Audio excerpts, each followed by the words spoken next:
बेहोश हो जाओगे। इसीलिए मैं थोड़ा मराठी में भी बोलता हूं। या ठिकाणी आपण सगळे बहुजन मुक्ती पार्टीच्या वतीने या ठिकाणी मुंबई शहरामध्ये तिसरं अधिवेशन घेत आहात। या अधिवेशनाच्या निमित्ताने आपल्या सगळ्यांचं मुंबई शहरामध्ये मी अत्यंत मनापासून हार्दिक स्वागत करतो।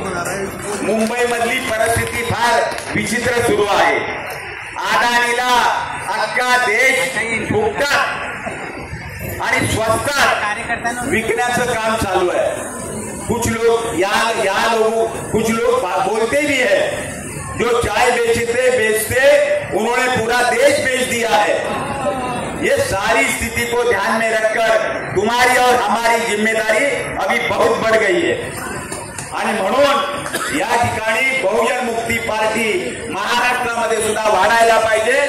महाराष्ट्रामध्ये सुद्धा या पक्षाची ताकद वाढली पाहिजे आणि ती ताकद वाढण्यासाठी मला व्यक्तिशः जे करता येणं शक्य आहे ते मी निश्चितपणे करेन। तुम्हाला ताकद देण्याचा प्रयत्न करेन, कारण तुम्ही या शासनाच्या विरोधात मांडत आहात, अन्यायाच्या विरोधात लढत आहात आणि तुम्ही जो विषय घेतलेला आहे ईव्हीएम मशीन आता फेकून दिली पाहिजे।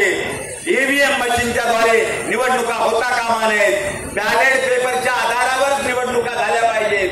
बॅलेट पेपर मधूनच जर निवडणुका झाल्या तर खऱ्या अर्थाने लोकांसाठी काम करणारे राज्यकर्ते सत्तेवर येतील आणि म्हणून या ईव्हीएम मशीनला टाकून दिलं पाहिजे, फेकून दिलं पाहिजे, तोडून टाकलं पाहिजे। या अनुषंगाने आपण या देशामध्ये जो एक लढाई जो संघर्ष करत आहात त्या संघर्षाला मी अत्यंत मनापासून पाठिंबा देतो आणि या ठिकाणी आपल्या सगळ्यांचं स्वागत करतो।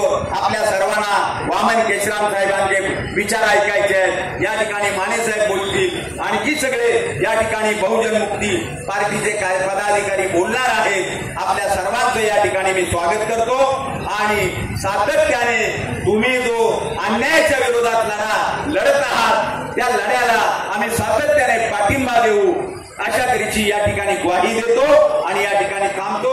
जय हिंद, जय महाराष्ट्र, जय भीम, जय महाराष्ट्र।